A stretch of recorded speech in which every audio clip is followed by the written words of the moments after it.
There is a car that invented the V6 engine, a car that invented the rear transaxle for road use, a car that put radial tires on a production vehicle for the very first time in history, a car that defined what a Grand Tourer even means, and the overwhelming majority of people alive today have never once heard its name.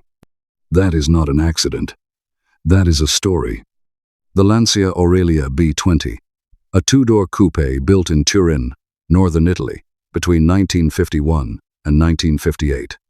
A car so technically advanced that the engineers who studied it most carefully went on to build some of the most celebrated machinery in automotive history.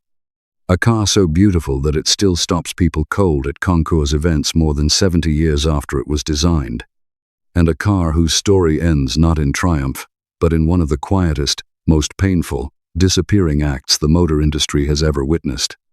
If you are the kind of person who believes that the best ideas win, that merit rises to the top, that excellence gets recognized, then what happened to the Lancia Aurelia B20 and to the company that built it is going to disturb you, because the evidence says something different. The evidence says that you can be right and still lose. You can build the future and still be forgotten. Pay attention to that, because it matters far beyond cars.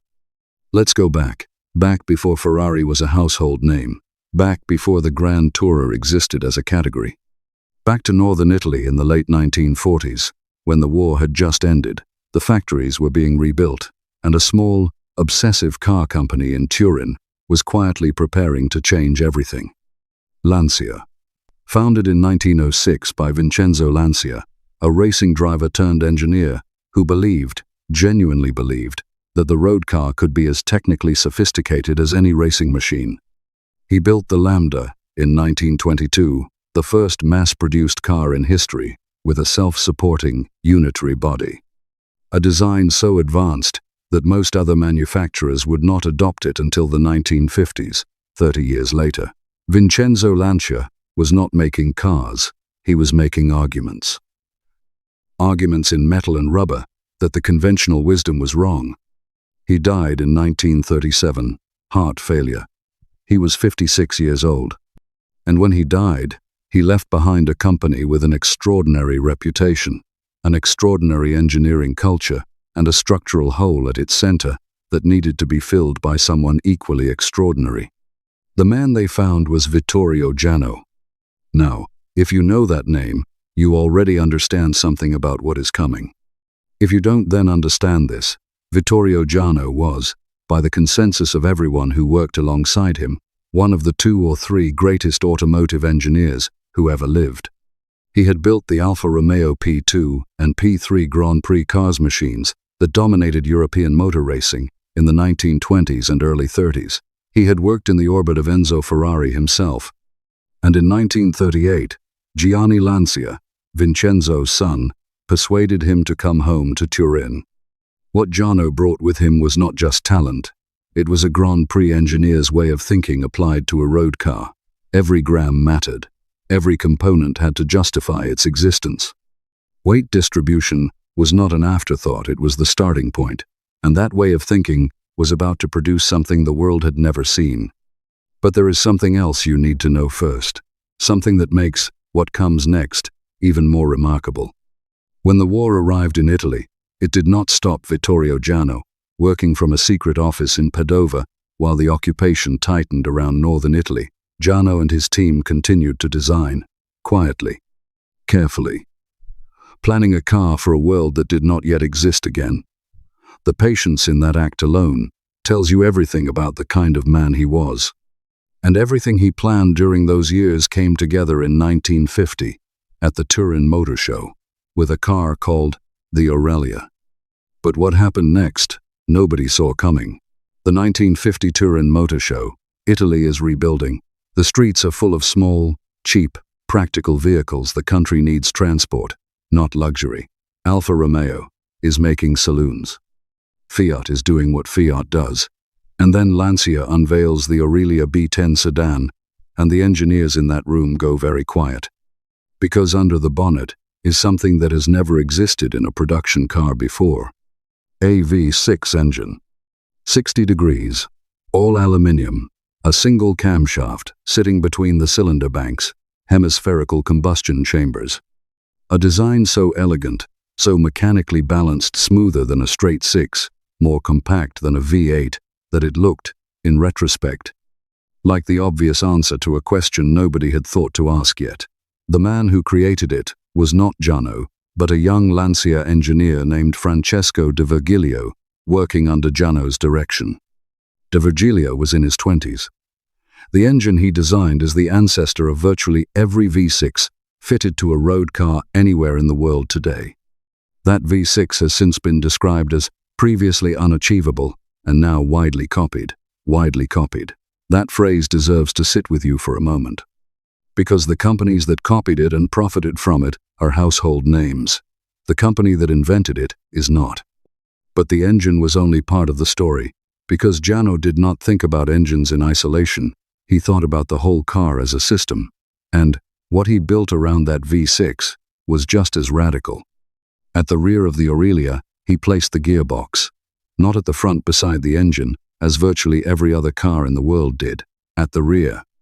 Combined with the differential into a single transaxle unit gearbox, clutch, differential, and inboard brakes, all mounted at the back of the car. The reason was weight distribution. Put roughly equal mass over each axle, and the car handles in a way that feels almost supernaturally balanced. Ferrari would eventually do something similar. Porsche would do it. De Tomaso. Tom. Alfa Romeo. Decades later, Lancia did it first, in a production road car, in 1950. The suspension was independent front and rear. The body was unitary construction, no separate chassis. The body itself carries the load, lighter and stiffer for it. And when the car left the factory, it did so on radial ply tires, the first production car in history to do so. Every modern tire, on every modern car in the world, descends from that decision. None of this was marketing language. None of it was a press release. It was engineering. Real, consequential, world-changing engineering, fitted to a saloon car that a dentist from Milan could drive to work on a Tuesday morning. Then, in April 1951, Lancia returned to the Turin Motor Show, and this time, they brought something that stopped being just impressive and started being beautiful. The B20 GT Coupe. 2 doors, a long low bonnet, a fastback roofline that flows into the tail, with a confidence that suggests the designer had seen the future and was simply reporting back, clean, restrained. No unnecessary decoration, no chrome for chrome's sake, just form following function so precisely that the result looks like art. The body emerged from a collaboration between Ghia and designer Giovanni Michelotti, the same Michelotti who would later put his hands on the Ferrari 250 and the Maserati A6G. Initially, the B20 was homologated for 3 occupants, all sitting across a single front bench, but it would evolve into what history now recognizes as the world's first true 2+2 coupe.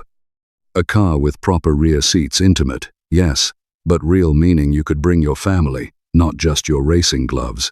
That format became one of the defining templates of the Grand Tourer genre. Every 2+2 coupe made since, from the Ferrari 412 to the Aston Martin DB series, traces its DNA back to this car.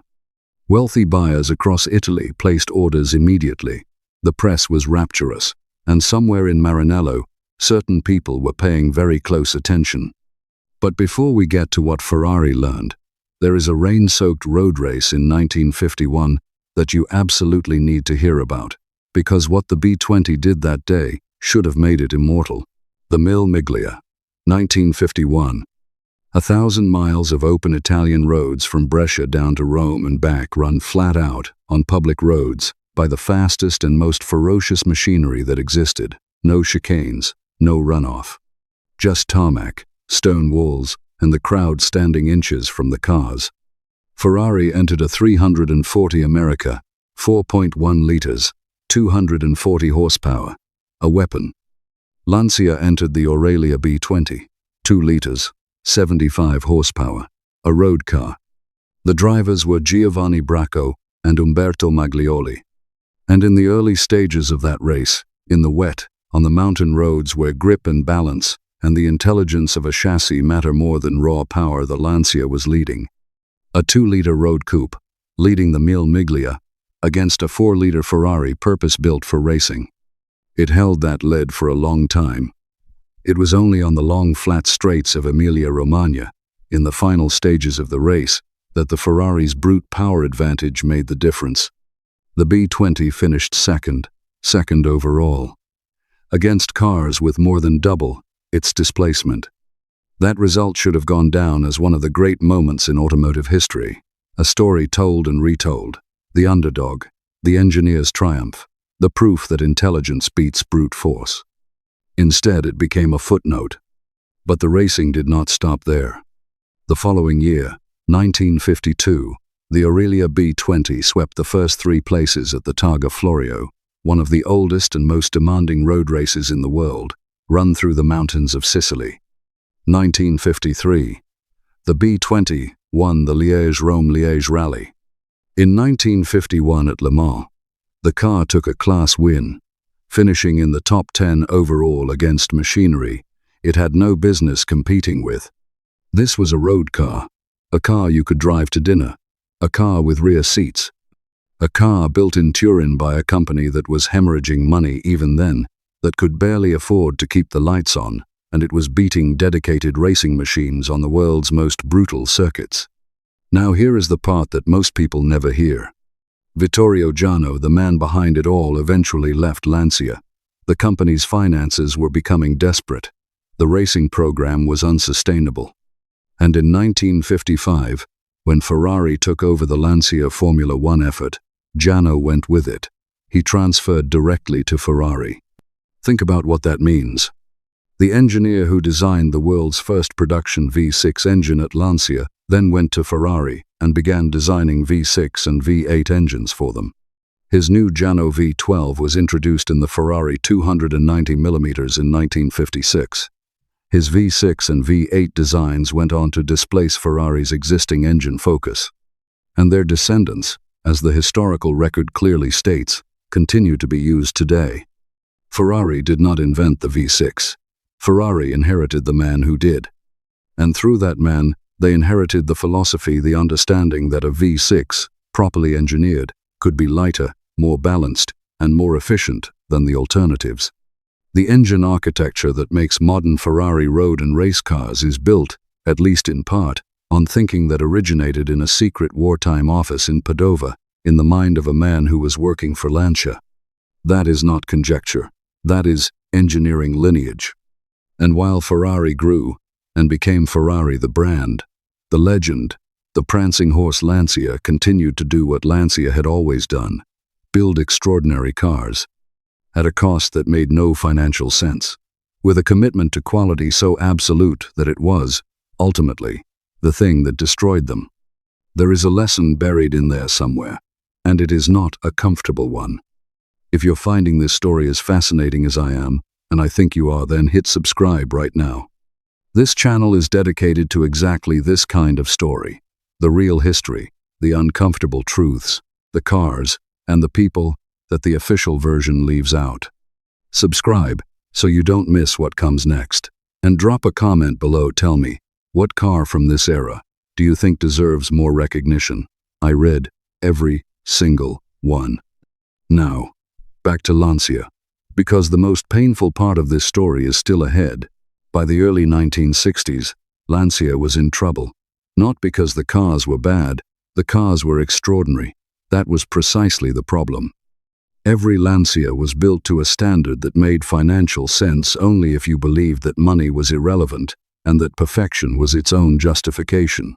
Models did not share parts with each other. Assembly was painstaking, often by hand. The production line was aging, and the market was changing in ways that Lancia's culture was structurally incapable of responding to. From Germany, BMW and Mercedes were investing in modern production techniques, bringing down their unit costs without sacrificing quality. Volkswagen's Audi range was pushing into the mid-market. These were companies that understood that engineering excellence and commercial discipline were not opposites, they were partners. Lancia, understood only the first half of that equation. And so the losses mounted. Year after year, the company was, in the words of those who studied it closely, hemorrhaging money. By the end of the decade, debts were reported at over 100 billion lire, an almost incomprehensible figure for a relatively small manufacturer. The cars kept winning, though. The Fulvia Coupe, Lancia's other great creation of the 60s, had been winning Italian rally championships since 1965. On the road, on the track, in the showrooms of wealthy enthusiasts across Europe, the Lancia name still meant something extraordinary. But meaning something and surviving are two different things. In October 1969, Fiat made its move. The Italian government, watching a national industrial treasure approach collapse, effectively enabled the takeover. The logic, as it always is in these situations, was that the bigger company's efficiency could be transplanted into the smaller one. That Fiat's scale and discipline could save what Lancia's passion had built. Academic research into what followed tells a clear story.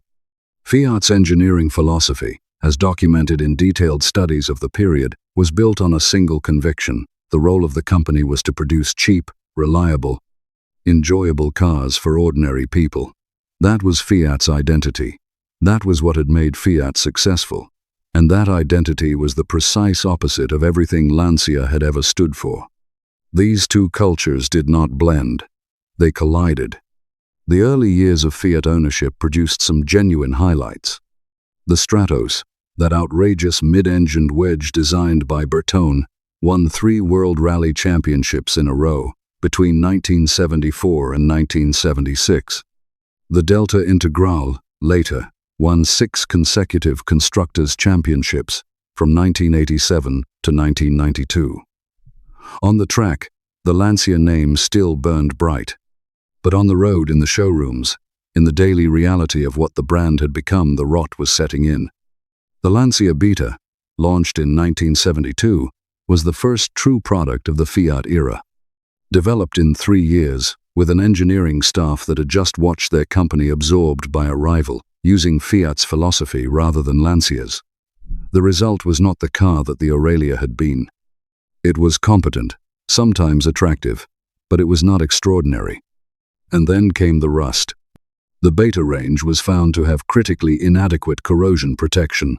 Cars were dissolving. In Britain, the scandal became something close to a national automotive embarrassment. Thousands of cars had to be bought back. The Lancia name, once synonymous with technical daring and precision, became a punchline. By the 1980s, the damage was done. By the early 90s, it was irreversible. And in 1994, Lancia withdrew entirely from the right-hand drive market. Britain, one of Europe's great car cultures, would never again be offered a new Lancia.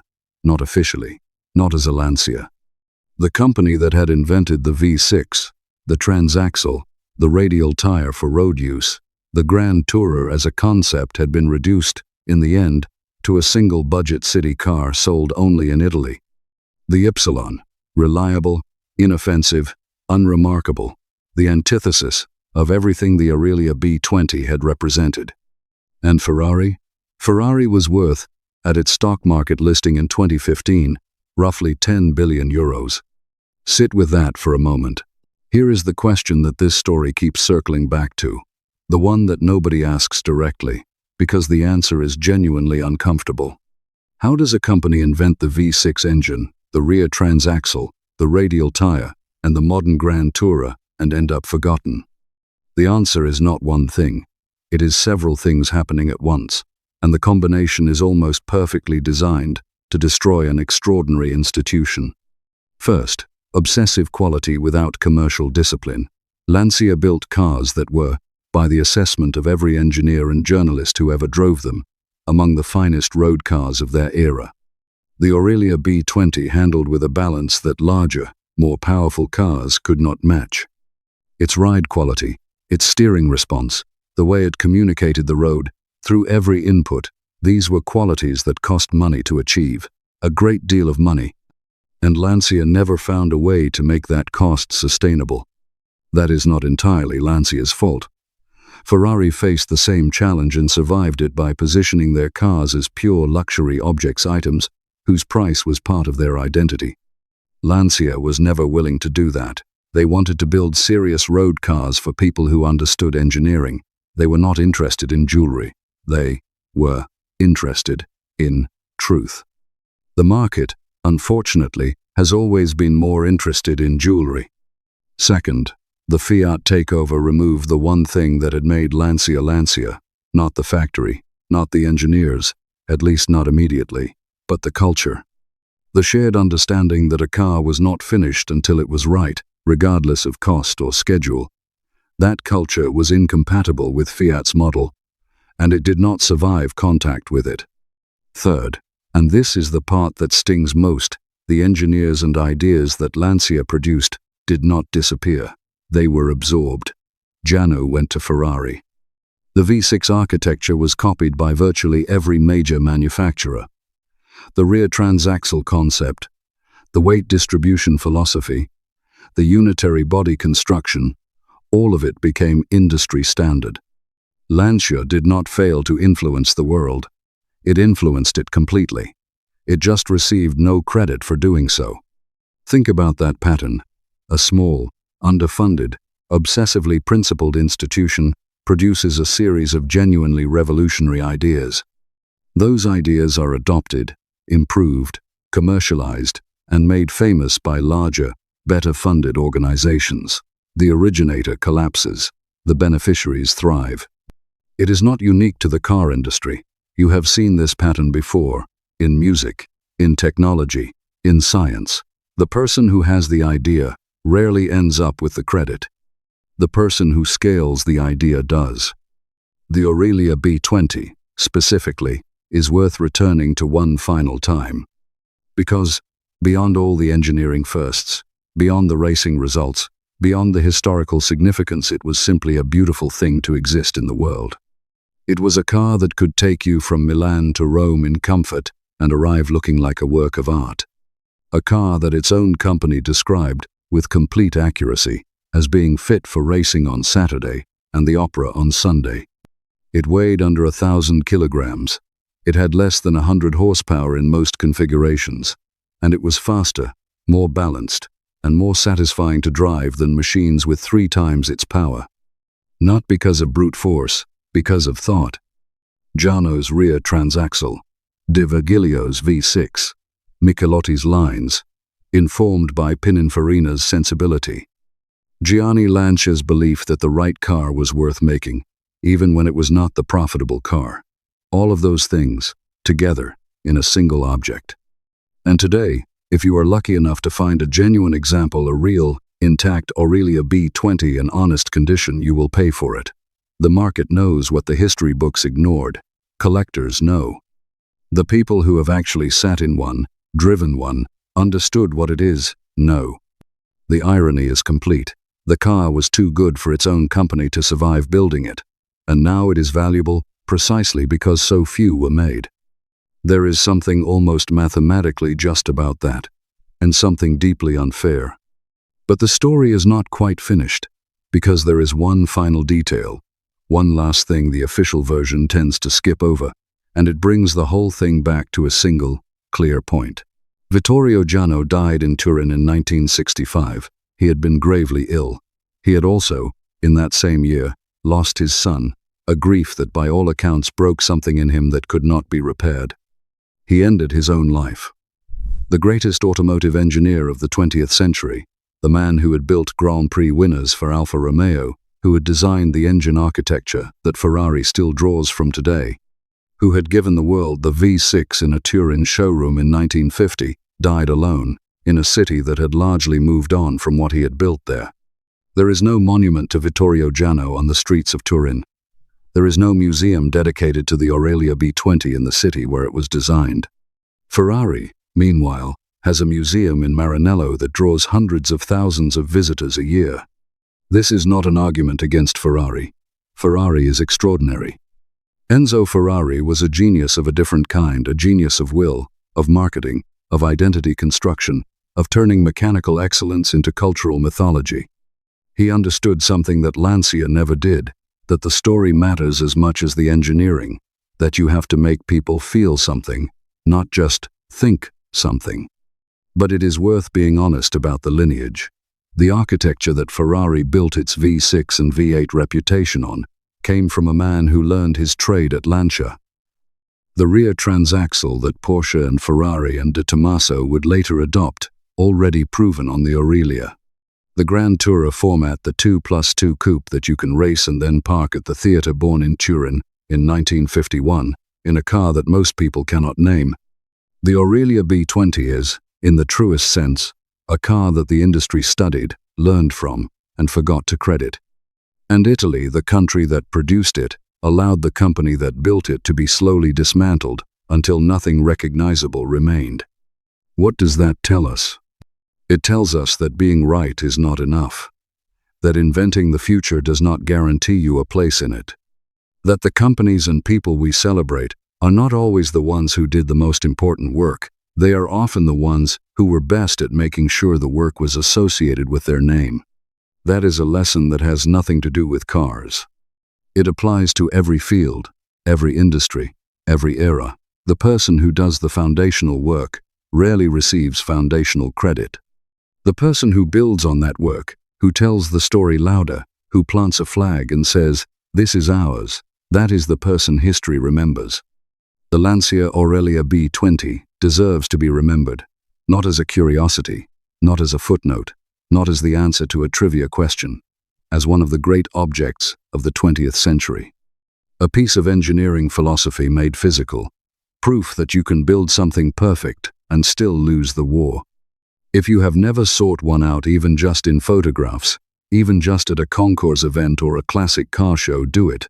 Look at the roofline. Study the way the bonnet meets the windscreen. Understand that the engine under that bonnet was the first of its kind, that the tires it runs on pioneered every tire that came after, that the car you are looking at was, in 1951, 20 years ahead of the competition in almost every measurable way. And then remember the name, because forgetting it is exactly the mistake that this entire story is a warning against. Lancia Aurelia B20, Ferrari studied it, Italy forgot it, now you know. If this story landed with you, and I believe it did, then please subscribe to this channel right now, every week. This is what we do here. We go into the places where the real stories live. The uncomfortable ones, the ones that got buried, the ones that the official version doesn't tell. Hit subscribe, so you're here for the next one. Leave a comment below telling me what this video reminded you of: a car, a person, an idea that deserved more than it got. Like this video if you found it valuable. And if you know someone who would appreciate this, someone who understands that engineering is a form of art, share it with them directly. The Aurelia B20 never got the recognition it deserved. Make sure this video does.